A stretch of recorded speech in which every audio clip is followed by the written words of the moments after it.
الحمدللہ جی، آج رمضان المبارک کا ببرکت تیسرا جمعۃ المبارک ہے اور دوسرا عشرہ چل رہا ہے۔ نبی کریم صلی اللہ علیہ وآلہ وسلم نے پہلے عشرے میں 10 دن لیلۃ القدر کی رات کو ڈھونڈنے کی کوشش کی، تو آپ علیہ السلام کو اس 10 دنوں میں لیلۃ القدر کی رات کا پتہ نہیں چلا۔ آپ نے پھر دوسری دفعہ اپنے حجرے میں چلے گئے اور 10 دن پھر لیلۃ القدر کی رات کو ڈھونڈنے کی کوشش کی، تو پھر بھی لیلۃ القدر کی رات نبی کریم صلی اللہ علیہ وسلم کو سمجھ میں نہیں آئی، نہ ہی اس نے دیکھی، کیونکہ ظاہر ہے اللہ سبحانہ و تعالیٰ نے لیلۃ القدر کی رات کا قرآن مجید میں ذکر کیا ہے۔ وہ افضل رات ہے، اللہ سبحانہ و تعالیٰ کی محبوب رات ہے، اور وہ اپنے محبوب کو یہ تحفہ ہے اس کا، جس رات اللہ سبحانہ و تعالیٰ نے فیصلے بھی کرنے ہوتے ہیں اور کافی لوگوں کے لیے بہتری کا نظام بنانا ہوتا ہے اور اچھے کام کرنے والوں کے لیے اچھا سوچنا ہوتا ہے۔ اور دوسری بات یہ ملا مولوی کہتے ہیں کہ لیلۃ القدر والی رات یعنی کہ سمندر میٹھی شہد کی طرح ہو جاتا ہے، اور کافی ایسی باتیں کرتے ہیں جو ناقابل یقین ہے، یہ ایسے ہی مارتے ہیں۔ یہ تو شکر الحمدللہ اللہ کا بڑے احسان ہے کہ ہمیں گورے نہیں سنتے یا ان کو اردو سمجھ نہیں آتی۔ اگر گوروں کو اردو سمجھ آ جائے تو وہ ہمیں بڑا ننگا کریں، ایسی کوئی بات نہ قرآن مجید میں لکھی ہوئی ہے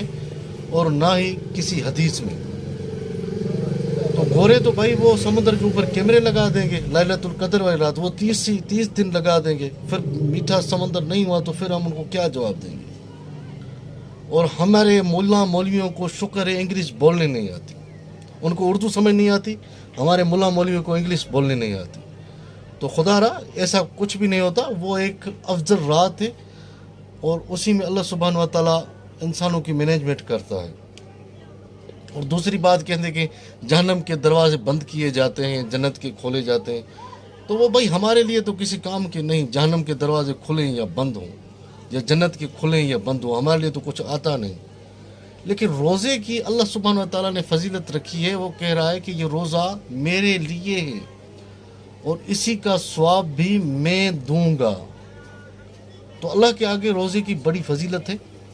اللہ آپ کی اور ہماری روزے کی اللہ سبحانہ و تعالیٰ کی بارگاہ میں مقبولیت عطا فرمائے، آمین۔ تو لیلۃ القدر کی رات جو نبی کریم صلی اللہ علیہ وسلم نے ڈھونڈنے کی کوشش کی، وہ 2 عشروں میں نبی کریم صلی اللہ علیہ وسلم کو نہیں ملی، تو اللہ سبحانہ و تعالیٰ کی وحی نازل ہوئی اے نبی جبریل کے ذریعے کہ آپ نے 21 رمضان 22 رمضان 23 رمضان سے لے کر 29 رمضان تک ڈھونڈنی ہے۔